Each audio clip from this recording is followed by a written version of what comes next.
دنیا کے انسان ناکام ہیں، کوئی کامیاب بھی ہے؟ ہم کامیاب ہے۔ کون؟ آمنو، جو ایمان لائے، کافر نکل گئے، وعملوا الصالحات، جنہوں نے عمل اچھے کیے، ایمان والے نکل گئے، وتواصوا بالحق، جنہوں نے حق کی دعوت دی، عمل والے نکل گئے، وتواصوا بالصبر، جنہوں نے صبر کی دعوت دی، دعوت والے نکل گئے۔ ہر جگہ ناکامی کا مفہوم بدلتا جا رہا ہے، سب سے جا کر آخر میں کامل کامیابی کا پروانہ مل رہا ہے۔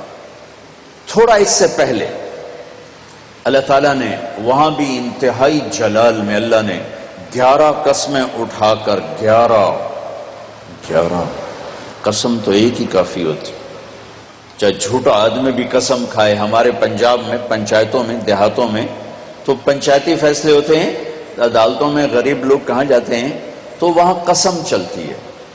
تو اگر کوئی قسم اٹھا دے تو وہ جھوٹا بھی ہو تو کہتا ہے ٹھیک ہے جی ہوں اے جانے تے رب جانے، اسی جی گل مکا چھڈی، ٹھیک ہے جی اللہ جانے تے رب جانے، کوئی گل نہیں، آپ پہ اللہ جانے۔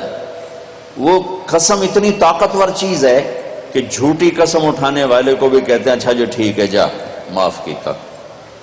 اور جب قسم اٹھانے والا اللہ ہو جسے قسم اٹھانے کی ضرورت ہی نہیں ہے، اور جب ایک قسم نہ اٹھائے 11 جتنی قسمیں اٹھاتا جاتا ہے وزن، والعصر ایک قسم، والضحى واللیل 2 قسم، واللیل اذا یغشی والنہار اذا تجلی وما خلق الذکر والانثى 3 قسمیں، والسماء ذات البروج والیوم الموعود وشاہد ومشہود 4 قسمیں، والفجر ولیال عشر والشفع والوتر واللیل اذا یسر 5 قسمیں۔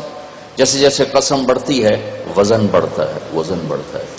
سب سے زیادہ اللہ نے جس مضمون میں وزن ڈالا ہے وہ کامیابی اور ناکامی ہے، کہ کامیاب کون ہے ناکام کون ہے، چونکہ ہمارے ذہنوں میں سمایا ہوا ہے جس کی تجارت چل گئی۔ یہ جو میمن ہیں ان کے ہاں تو میمن کیا شیخ چلو راجپوت بھی لے لو، میں اپنے آپ کو بھی بیچ میں شامل کر لوں، سب کا ایک ہی ایمان بن چکا ہے، تجارت چل گئی تو کامیاب، تجارت نہیں چلی تو ناکام۔ اس میں میمن قریشی سب برابر ہو گئے، تجارت چل گئی کامیاب، تجارت نہیں چلی ناکام۔ یہ مفہوم ہے، یہ مفہوم ہے۔ عزت کامیاب نہیں ملی ناکام، پیسہ مل گیا کامیاب نہیں ملے ناکام۔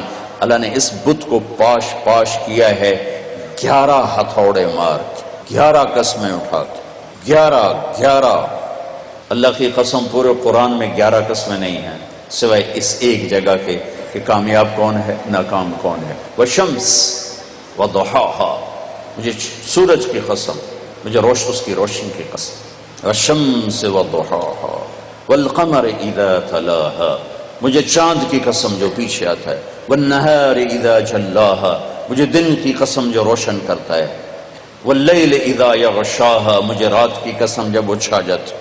5 والسماء، مجھے آسمان کی قسم۔ اب اللہ تعالیٰ یہاں جلال میں آتے ہیں اور اپنے آپ کو شامل کرتے ہیں، وما بناہا، مجھے آسمان کے بنانے والے رب کی قسم، والارض، مجھے زمین کی قسم، وما طحاہا، زمین کے بچھانے والے رب کی قسم۔ 9 ونفس، مجھے تیری جان کی قسم، وما سواہا، تیری جان کے بنانے والے رب کی قسم۔ 11 قسمیں، ٹھا ٹھا ٹھا ٹھا۔ او ہو، یہ اندر کے بتوں پر فائر ہو رہے ہیں، اندر کے بتوں کو توڑا جا رہا ہے، اور آخر میں اللہ نے نتیجہ کیا دیا ہے؟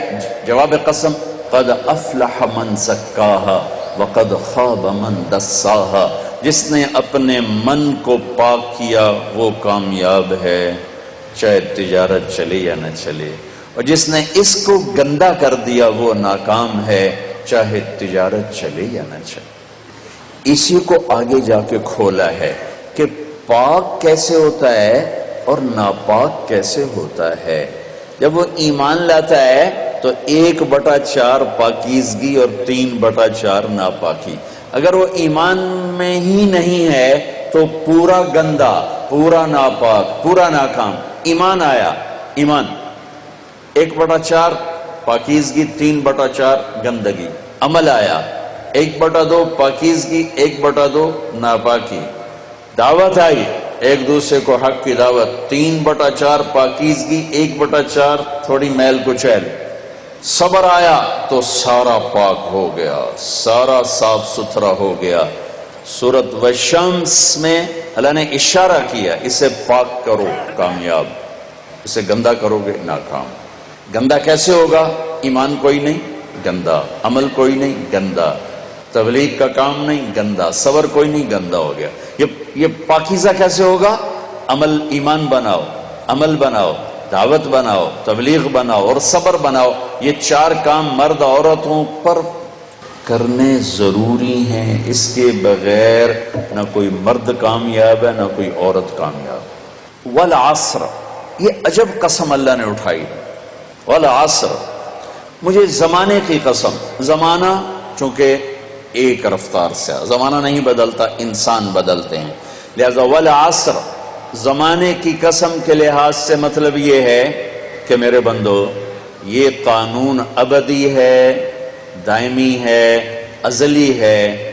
آدم علیہ السلام سے نسل شروع ہوئی اور قیامت کے دھماکے تک نسل آئے گی۔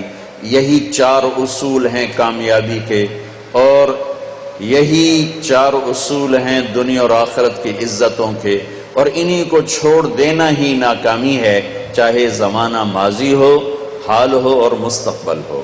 والعصر، زمانے کی قسم، زمانے کی قسم، انہی 4 کے ساتھ پار نکلو گے ورنہ نہیں نکل سکتے۔ والعصر، مجھے عصر کے وقت کی قسم، عصر کے وقت کی قسم۔ عصر کے وقت کی قسم کیوں اٹھائی ہے؟ عرب کی تہذیب کو سمجھنا پڑے، تب پتہ چلے گا کہ عصر کے وقت کی قسم کیوں اٹھائی ہے۔ عرب دشمنی کا ملک ہے، قتل و غارت کا ملک ہے، لڑائی جھگڑوں کا دیس ہے۔ عصر کے قریب قافلے تیز چلتے تھے کہ شام دن ڈوبنے سے پہلے کسی محفوظ پناہ گاہ تک پہنچ جائیں تاکہ دشمن کے حملے سے محفوظ ہو جائیں۔ تو قافلوں میں تیزی آ جاتی تھی، سفر میں تیزی آ جاتی تھی، کام کرنے والے بھی جلدی کام سمیٹتے تھے کہ جیسے ابھی رمضان میں افطاری کے قریب سب جگہ تیزی آ جاتی، جلدی کرو افطاری قریب ہے۔ دکانوں میں بھی تیزی، خریدار میں بھی تیزی، گاہک میں بھی تیزی، اور تاجر میں بھی تیزی آ جاتی، بھائی جلدی کرو۔ والعصر کو یہاں سے سمجھو، آپ والعصر کو یہاں سے سمجھو کہ عرب کا دیس ہے، دشمنیوں کا ملک ہے، قتل و غارت عام ہے، مارنا مرنا، مار دینا، میدان میں مرنا، یہ ان کی عزت ہے۔ بستر پہ مرنا ان کے ہاں عیب ہے۔ بنو اسد، بنو امیہ کو شرمندہ کر رہا ہے کہ تم بھی کوئی قبیلہ ہو، آج تک تمہارا ایک آدمی میدان جنگ میں نہیں مرا، سارے بستروں پر مرے ہیں، تم بھی کوئی قبیلہ ہو، یہ ان کی نیچر ہے۔ تو والعصر میں ایک بڑا خوبصورت پیغام ہے کہ جیسے عصر کا وقت دن کو ٹائٹ کر دیتا ہے اور دن چھپنے میں تھوڑا وقت رہ جاتا ہے، تو میرے بندو تم کیا کرتے ہو؟ تیزی دکھاتے ہو۔ اسی طرح کائنات کی عصر ہو چکی ہے اور قیامت بہت قریب آ چکی ہے۔ اسی طرح تیری زندگی کی عصر ہو چکی ہے اور موت قریب آ چکی ہے۔ یہ 4 کام جلدی سمیٹ لے، جلدی سمیٹ لے کہ وقت کا تیز رفتار پہیا ہر لمحے تیری زندگی کو لے کے کھینچ کے لے جا رہا ہے۔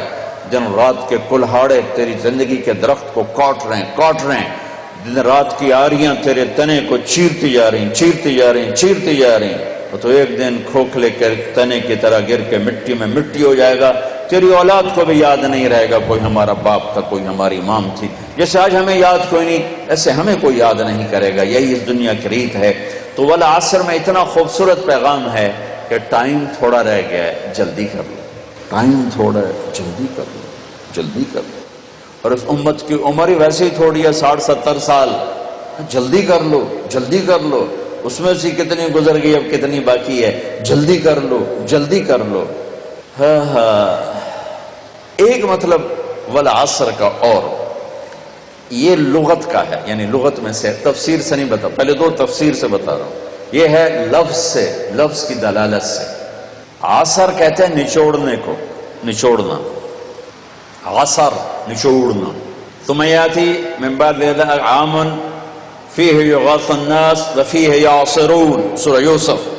نچوڑنا، من المعصرات ماء ثجاجا، نچوڑنا، رس نکالنا، رس نکالنا۔ جو لوگ سعودیہ جاتے ہیں وہ جو ہوتے ہیں جوسز کے ڈبے، ان پر لکھا ہوتا ہے عصیر، عصیر التفاح، عصیر العنب، عصیر الجوافہ، رس، جوس۔ جوس میں کیا خوبی ہے؟ یہ گلاس ہے نا، اس میں ایک آم نہیں آ سکتا، اس میں ایک مالٹا ڈالو اوپر ہی پھنس کے کھڑا ہو جائے گا، لیکن اسی میں 4 مالٹوں کا جوس آ جائے گا، 4 چھوٹے چھوٹے مالٹوں کا جوس آ جائے گا، 2 مالٹوں کا جوس آ جائے گا۔ ایک آم اندر نہیں جا سکتا، لیکن 2 آم کا جوس نکالو، 3 کا نکالو تو اس میں سما جائے گا۔ چیز زیادہ کو سکیڑ کر چھوٹا کر کے پیش کرنا، ایک اس کا مطلب یہ بنتا ہے کہ میرا رب فرما رہا ہے میں نے 30 پارے تمہیں قرآن سنایا، تم نے کان نہیں دھرے، یا دھرے بڑی اچھی بات، اب میں تمہیں سارے قرآن کا جوس نکال کے،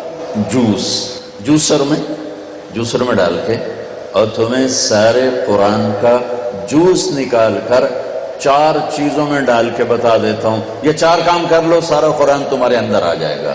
بڑا خوبصورت مطلب ہے۔ اللہ تعالیٰ پوری قرآن کی کہانی کو جوس بنا کر، نچوڑ کر، اور 4 صفتوں میں یوں پیش کر رہا ہے کہ یہ لے لو، 4 کام کر کامیاب ہو۔ عورت کرے، یہ 4 کام کرنے ضروری ہیں، ان میں کوئی ایک بھی غیر ضروری نہیں ہے۔ ایمان کے بغیر کوئی کامیابی نہیں۔ ان اللہ لا یغفر ان یشرک بہ، کوئی معافی کوئی نہیں، ویغفر ما دون ذلک لمن یشاء، اس کے علاوہ اللہ جسے چاہے معاف کر دے۔ تو بھائیو، پہلی بات ہے ایمان بناؤ۔ ایمان کا اتنا درجہ حاصل ہو جائے، اذا سرت کا حسنۃ وساءت کا سیئۃ فانت مومن، نیکی کر کے خوش ہو اور گناہ کر کے پشیمان ہو تو آپ ایمان والے ہو۔ یہ درجہ اگر حاصل ہو گیا تو ایمان کے پاس ہونے والے نمبر آ گئے، 33 نمبر آ گئے۔ 33 نمبر کوئی فخر کی چیز نہیں ہوتی، لیکن فیل ہونے کا طعنہ تو نہیں دیا جا سکتا۔ الا الذین آمنوا، ایمان۔ ایک حدیث سنا دوں، ایمان کی ساری چیزیں آ جائیں۔ ایک وفد آیا، علقمہ بن حارثہ رضی اللہ تعالیٰ عنہ، فرمایا آپ نے کون لوگ ہو؟ کہا مومن، ایمان والے۔ اچھا، کیا علامت ہے تمہارے ایمان کی؟ کہا 15 خصلۃ، 15 باتیں ہمارا ایمان ہے، 15 باتیں ہمارے ایمان کی ہیں۔ 5 آپ نے بتائیں، 5 صحابہ نے بتائیں، 5 ہم پہلے سے کرتے ہیں۔ ہم نے کہا اچھا، میں نے کیا بتایا؟ کہ آپ نے کہا آمن نؤمن باللہ وملائکتہ وکتبہ ورسلہ وبالبعث بعد الموت، اللہ کا شکر ہے ہمارا اس پر ایمان ہے۔ کہا اچھا، 5 میرے صحابہ نے کیا بتائیں؟ کہ لا الہ الا اللہ محمد رسول اللہ، شکر ہے ہمارا ایمان ہے۔ نماز پڑھیں، ہمارا ایمان ہے۔ زکوٰۃ ہمارا ایمان ہے۔ روزہ ہمارا ایمان ہے۔ حج ہمارا ایمان ہے۔ نماز، زکوٰۃ، روزہ، حج۔ ایمان کے بعد کچھ نماز پڑھتے ہیں، بہت سارے نہیں پڑھتے۔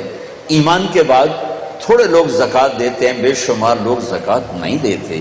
ایمان کے بعد کچھ لوگ حج کرتے ہیں، کچھ لوگ نہیں کرتے، لیکن نہ کرنے سے آدمی کافر نہیں ہوتا ہے، انکار کرنے سے آدمی ایمان سے نکل جاتا ہے۔ تو اللہ کا فضل ہے یہ 5 بھی ہیں۔ نماز نہ پڑھنے والا بھی شکر ہے ایمان تو ہے۔ آپ نے کہا کون سی ہیں جو پہلے سے ہیں؟ مل خمس التی تخلقتم بہا، مگر یہ شکر عند الرخاء والصبر عند البلاء والرضا بمر القضاء والصدق في مواطن اللقاء وترك الشماتة بالمصیبت اذا حلت بالاعداء۔ کہ یا رسول اللہ، فراخی پہ شکر، اللہ دیتا ہے شکر، اللہ لیتا ہے صبر، تقدیر کے فیصلوں پہ راضی، میدان جنگ میں پیٹھ نہ پھیرنا، دشمن کی تکلیف دیکھ کر بھی خوش نہ ہونا۔ آپ نے کہا واہ واہ واہ واہ واہ واہ، تم تو بڑے عالی شان لوگ ہو، 5 اور لے لو، ایمان مکمل، ایمان مکمل۔ پہلی 5 آمنت باللہ و ملائکتہ و کتبہ و رسلہ و بالبعث بعد الموت، یہ سارا مجمع اسی صفت والا بیٹھا ہوا۔ دوسری 5 شہادت لا الہ الا اللہ محمد رسول اللہ کی گواہی، نماز، روزہ، زکوٰۃ، حج، سب ماننے والے بیٹھے ہیں۔ کچھ نماز پڑھتے ہیں، کچھ نہیں پڑھتے، لیکن انکار کوئی نہیں کرتا کہ نماز ہے نہیں، روزہ ہے نہیں، زکوٰۃ ہے نہیں۔ شاید کوئی بد نصیب ہو ایسا۔ اگلی 5 ملے تو شکر، لے لے تو صبر، تقدیر پر راضی، میدان میں اڑ جانا۔ اب ہمارے لیے میدان جنگ کیا ہے؟ ہمارے لیے تو توپ تلوار کوئی نہیں، ہمارے لیے ہے بازار میں سچ بولنا، یہ میدان جنگ ہے۔ سارا بازار جھوٹ بول رہا ہے، سچ بولو۔ سارا بازار ڈنڈی مار رہا ہے، صحیح تولو۔ سارا بازار کھوٹ کر رہا ہے، کھوٹ سے پاک ہو کے بیٹھو۔ سارا بازار گاہک کو لوٹنا تجارت سمجھتا ہے، آنے والے کا بھی بھلا چاہو، آنے والا بھی میرا مسلمان بھائی ہے، مجھ سے فائدہ اٹھا کے جائے۔ اس کی جیب، ایک تاجر نے کہا جی جیب کاٹنا ہی تو تجارت ہے، جیب کاٹنا ہی تو تجارت۔ میں کہا تسی مہذب جیب کترے ہو گئے، ایک دعا جیب کترا ہے جڑا بیچارہ نہ پیا جائے تو لتر کھاندا ہے۔ تسی دکان تے ہوئے کہ سیٹ صاحب، میاں صاحب، شیخ صاحب، پتہ نہیں کیا کیا کہلاتے ہو، لیکن دونوں جیب کترے ہی ہو، ایک مہذب ہے، ایک بیچارہ گرا پڑا۔ کہا جی جیب کاٹنا ہی تو تجارت ہے۔ جمنا کس پر؟ سچائی پر، دیانت پر، عدل پر، انصاف پر، کھوٹ سے پاک زندگی، جھوٹ سے پاک زندگی، ملاوٹ سے پاک تجارت، سود سے پاک تجارت، دھوکہ سے پاک تجارت، فراڈ سے پاک تجارت، رشوت سے پاک رزق، سود سے پاک رزق، حرام سے پاک رزق۔ الصدق فی مواطن اللقاء۔ آج نفس کی جنگ ہے۔ شکر، صبر، رضا بر قضا، سچائی، 5ویں چیز دشمن کو بھی تکلیف میں دیکھ کے خوش نہ ہونا۔ تو آپ نے کہا 5 اور لے لو، 5 اور لے لو، کام بن جائے گا۔ لا تبنوا ما لا تسکنون، جہاں رہنا نہیں وہاں بڑے بڑے گھر نہ بناؤ، جہاں رہنا نہیں وہاں بڑے بڑے گھر نہ بناؤ۔ گھر بنانے سے نہیں روک رہے، گھر بنانے سے نہیں روک رہے، ضرورت ہے، چھت ضرورت ہے، پرندہ بھی گھونسلہ بناتا ہے۔ لا تبنوا ما لا تسکنون، جہاں رہنا نہیں وہاں بڑے بڑے محل کھڑے نہ کرو۔ بہت بڑی یہ تو میں کہہ رہا ہوں، بہت بڑی حماقت ہے، بہت بڑی حماقت ہے، بہت بڑی حماقت ہے بڑے بڑے گھر بنانا، بہت بڑی نادانی ہے بڑے بڑے گھر بنانا۔ میرے نبی نے کہا لا تبنوا ما لا تسکنون، جہاں رہنا نہیں گھر بناؤ، کھلا بناؤ، کشادہ بناؤ۔ اگر اللہ نے رزق دیا ہے، فرعونی محل کھڑے نہ کرو، ایسے پیسہ برباد نہ کرو۔ لا تجمعوا ما لا تاکلون، جسے استعمال نہیں کرنا اسے جوڑ کے مت رکھو، کسی ضرورت مند کو دے دو۔ تمہارے ضرورت کی ہے رکھو، تمہاری ضرورت کے نہیں کسی ضرورت مند کو دے دو۔ لا تنافسوا فیما غدا عنہ تزولون، جس دنیا کو چھوڑ کے جانا ہے اس کی دوڑ نہ لگاؤ، دوڑ نہ لگاؤ، دوڑ نہ لگاؤ۔ دوڑ لگانے کا کیا مطلب ہے؟ کہ دنیا کماتے ہوئے نہ جھوٹ کی پرواہ، نہ سچ کی، نہ حلال کی پرواہ، نہ حرام کی، نہ دھوکے کی پرواہ، نہ فراڈ کی، نہ دیانت کی پرواہ، نہ خیانت کی، نہ سود کی پرواہ، نہ غیر سود کی۔ پیسہ آنا چاہیے، پیسہ آنا چاہیے، پیسہ آنا چاہیے۔ یہ دوڑ رہا ہے، چاہے وہ ریڑھی پہ بیٹھا ہے اور چاہے وہ بہت بڑے کاروبار پر بیٹھا ہے، اور جو سچائی کے ساتھ چل رہا ہے چاہے وہ ساری دنیا میں کاروبار کر رہا ہے۔ یہ دوڑ میں نہیں ہے، دوڑ میں وہ ہے جو حلال حرام کی پرواہ کیے بغیر پاگلوں کی طرح بھاگا جا رہا ہے۔ تو میرے نبی نے فرمایا دنیا کی دوڑ نہ لگانا، دوڑ نہ لگانا۔ چوتھا واتقوا اللہ الذی الیہ تحشرون، جس اللہ کے سامنے جانا ہے اس سے حیا کرنا، اس سے ڈرنا، ایک دن اس کے سامنے کھڑے ہونا ہے۔ پانچواں وارغبوا فیما غدا الیہ تسیرون وفیہ تخلدون، جس جنت میں ہمیشہ جا کے رہنا ہے اس جنت کی رغبت شوق رکھنا، اس جنت کی رغبت اور شوق رکھنا۔ یہ ایمان کے 20 خوبصورت ٹپس ہیں جو میرے نبی کے سامنے 15 صحابہ نے بتائے، 5 آپ نے دیے، ایمان مکمل ہو گیا۔ الا الذین آمنوا۔ دوسرا ہے وعملوا الصالحات، اچھے عمل، ہر نیکی اچھا عمل ہے، ہر نیکی اچھا عمل ہے، فرض ہو، واجب ہو، سنت ہو، مستحب ہو، ہر گناہ کا چھوڑنا اچھا عمل ہے، شراب چھوڑنا اچھا عمل ہے، فحاشی چھوڑنا اچھا عمل ہے۔ عامل الصالحات کی ایک لمبی لائن ہے، اس میں عبادات میں نماز سب سے اعلیٰ ہے۔ اس وقت روزہ متوجہ ہے، میں تھوڑی روزے کی بات کروں گا، روزہ متوجہ ہے۔ میرے نبی جب مدینہ میں تشریف لائے تو پہلا سال روزے فرض نہیں ہوئے، ہجرت کا دوسرا سال شعبان کی 2 تاریخ پیر کے روز روزے کی فرضیت کی آیات آئیں، یا ایھا الذین آمنوا کتب علیکم الصیام کما کتب علی الذین من قبلکم لعلکم تتقون۔ 2 شعبان، میرے نبی نے 9 رمضان پائے، 9 اور میرے نبی کے سارے رمضان گرمی میں آئے، سردی میں کوئی رمضان نہیں۔ آپ ستمبر میں تشریف لے گئے تھے، ستمبر میں، اور یوں انگریزی مہینہ یوں چلتا ہے اور عربی مہینہ اس کو کاٹتا ہوا یوں چلتا ہے۔ آپ ستمبر میں پہنچے تو اگلا پورا سال گزر گیا، اس سے اگلے سال رمضان کی فرضیت کوئی جولائی میں آئی، جولائی تقریباً اگست جولائی۔ آپ کا رمضان سارا گرمی میں گزرا ہے، 9 رمضان گزارے، سارے گرمی میں گزارے، سردی میں کوئی رمضان نہیں گزارا۔ سردی میں روزے رکھے آپ مسلسل، رمضان کی تیاری آپ رجب سے شروع کرتے تھے، رجب کا چاند دیکھ کر کہتے اللہم بارک لنا فی رجب و شعبان وبلغنا رمضان، سلم لنا لرمضان وسلمہ لنا وتسلمہ منا متقبلا۔ اے ہمارے رب، ہمارے رجب میں برکت دے، ہمارے شعبان میں برکت دے، ہمیں رمضان کا مہینہ نصیب فرما، رمضان سلامتی والا ہو، ہم بھی سلامتی والے ہوں، اور ہمارے روزے قبول فرما۔ اور شعبان کا چاند خود دیکھتے تھے رمضان کی وجہ سے، اور اگر چاند نظر آ جاتا تھا تو اس کا روزہ رکھتے تھے، نظر نہیں آتا تھا روزہ نہیں رکھتے تھے۔ رمضان کو پیش کیسے کیا؟ آپ منبر پر آئے، آپ نے نہ نماز، نہ حج، نہ زکوٰۃ، نہ تبلیغ، نہ علم، نہ ذکر، نہ جہاد، کسی عمل کو ایسے پیش نہیں کیا جیسے رمضان کو پیش کیا۔ اور یہ ذہن میں رہے کہ میرے نبی کا سارا رمضان گرمی کا گزرا ہے، ہمارے اوپر بھی گرمی کا رمضان ہے، اللہ کرے ہم سارے ہی رکھ رہے ہوں۔ شیطان دھوکہ دیتا ہے، بھوک لگے گی، پیاس لگے گی۔ سنو میرا نبی کیا کہہ رہا ہے، آپ ممبر پر آئے، فرمایا ماذا یستقبلکم، وہ کون آ رہا ہے؟ اب میں تو اب تمہیں حدیث سنا رہا ہوں، اگر میں ایک دم کہوں وہ کون آ رہا ہے تو اب سارے پیچھے دیکھو، ایسے دیکھو۔ تو ہم نے کہا ماذا یستقبلکم، وہ کون آ رہا ہے، وماذا تستقبلون، تم کس کے آگے جا رہے ہو؟ سارے ادھر ادھر۔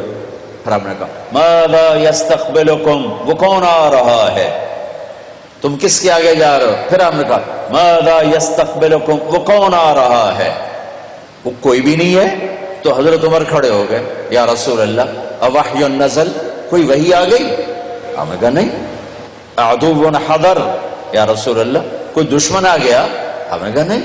کہا تو پھر کون آیا ہے؟ تو ہم نے کہا رمضان آ گیا، رمضان آ گیا، سبحان اللہ، رحمتوں کا مہینہ آ گیا ہے، محبت کا مہینہ آ گیا ہے، فرض 70 کے برابر ہو گیا ہے، نفل فرض کے برابر ہو گیا ہے۔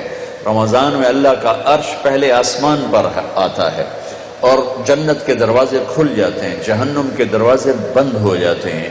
ایک فرشتہ اعلان کرتا ہے یا باغ الخیر ابشر، اے بھلائی کے چاہنے والے تمہیں مبارک ہو، اور یا باغ الشر اقصر، اے برائی کے کرنے والے اب بس کر، اب واپس آ جا، اب بس کر۔ اور اللہ کی طرف سے اعلان ہو رہا ہے کوئی مانگنے والا، کوئی چاہنے والا، کوئی مانگنے والا، کوئی چاہنے والا۔ پہلی امتوں پہ رمضان فرض ہوا روزہ 24 گھنٹے، افطاری سے افطاری۔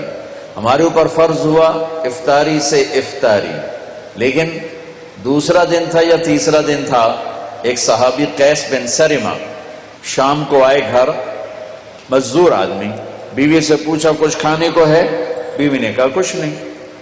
کہا اچھا، تو کہنے لگی نہیں تم بیٹھو، میں تیرے لیے کوئی افطاری لے کر آتی۔ وہ چلی گئیں، یہ لیٹ گئے، ان کو نیند آ گئی۔ اگلا روزہ کیسے شروع ہوتا تھا؟ جب مغرب کے بعد کوئی سو جاتا تھا تو اگلا روزہ شروع ہو جاتا تھا. تو وہ آئی لیٹ، سورج چھپ گیا، یہ ان کو نیند آ گئی تو انہوں نے ایک دم چیخ ماری، ہائے ابن سرما، ارے تو پھنس گیا. ان کی آنکھ کھلی، کیا ہوا؟ کہ اگلا روزہ شروع ہو گیا. کیسے کروں گا؟ خیر تو رکھنا تو پڑا.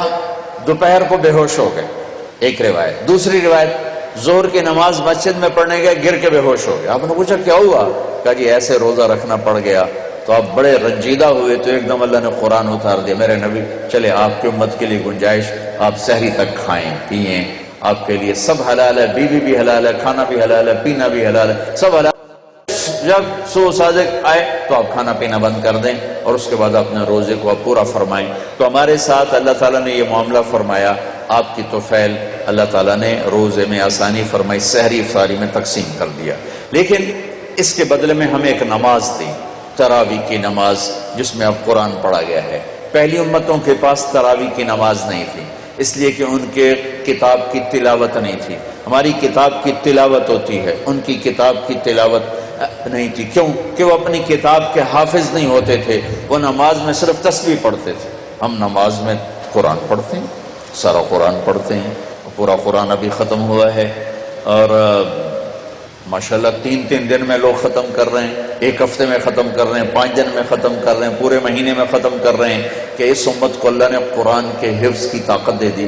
میرا ایک شاگرد، ہماری چھٹیاں ہوئیں، وہ پاسپورٹ اس کا امریکن تھا پاکستانی، تو وہ وہیں رہا، مدرسے میں رہا. بچے تو گھروں کو چلے گئے. رمضان آ گیا، کوئی قرآن سنانے والے کا انتظام نہ ہوا تو اس نے کہا جی میں ہی سنا دوں گا. وہ حافظ نہیں تھا، صبح بیٹھ کے یاد کرنا شروع کرتا، مغرب تک ایک پارہ یاد کرتا، عشاء میں سنا دیتا. اس نے 29 دن میں قرآن یاد کر کے سنا دیا. سلیمان نام تھا، ہمارا شاگرد ہے، ہمارے اپنے مدرسے کا واقعہ، کوئی باہر کا واقعہ نہیں ہے. 29 دن میں قرآن یاد کر کے سنا دیا، رمضان میں سنا دیا. اللہ نے ہمارا قرآن ہمیں ایسے آسان کر کے دے دیا.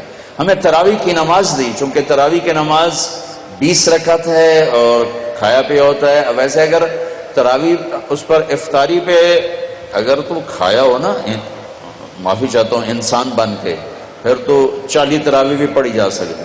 لیکن روزہ والا کھاتا ہے جنہیں بس آج ہی لب ہے، کل لبنا ہی کوئی نہیں.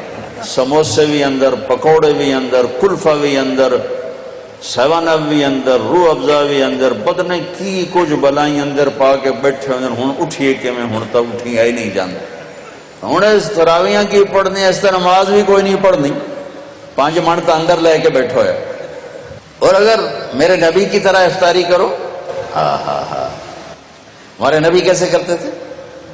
ایسے کھجور ہاتھ میں پکڑی ہوتی تھی، ایسے کھجور چوکڑی مار کے بیٹھے ہوتے تھے، ایک کھجور ہاتھ میں ہوتی تھی، ایک، اور سامنے پانی رکھا ہوتا تھا، یا کبھی دودھ، پانی یا دودھ یا ستو، اور ایک آدمی چھت پہ چڑھا ہوتا تھا اگر مدینہ میں ہے، اور اگر سفر میں ہے تو کسی وہ ٹیلے پہ چڑھا ہوتا تھا سورج کی طرف منہ کا. آپ یوں کھجور لے کے بیٹھے ہوتے تھے، انتظار ہو.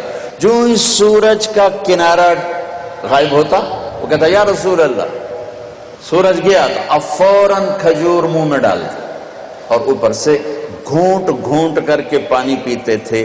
ایک دم نہیں پیتے تھے، ایک دم. ابھی پرسوں کی بات ہے، اینا اکھیاں ویکھے آئے، ہک آیا میرے خیال جوس، وہ بسم اللہ کر کے ہکے ساچ اندر لے گیا. پھر آیا کوئی دودھ لسی، وہ بھی ہکے ساچ اندر لے گیا. پھر آیا کوئی روح افزا جا، رتا جا، وہ بھی اندر 6 گلاس میرے اگوں سارے پی گیا. میں کہ اندر ٹینکی ہے یا پیٹ ہے؟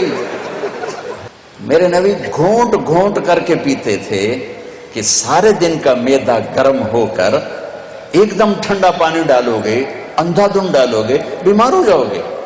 سبحان اللہ. یہ کوئی حلال حرام کی بات نہیں ہو رہی ہے کہ 3 سانس میں کے علاوہ 1 سانس میں پیے گا تو حرام ہو جائے گا. یہ طبی لحاظ سے، صحت کے لحاظ سے میرے نبی کا طریقہ ہے. تو اب گھونٹ گھونٹ پانی پیتے تھے اور اس کے بعد آپ نماز کے لیے کھڑے ہو جاتے تھے.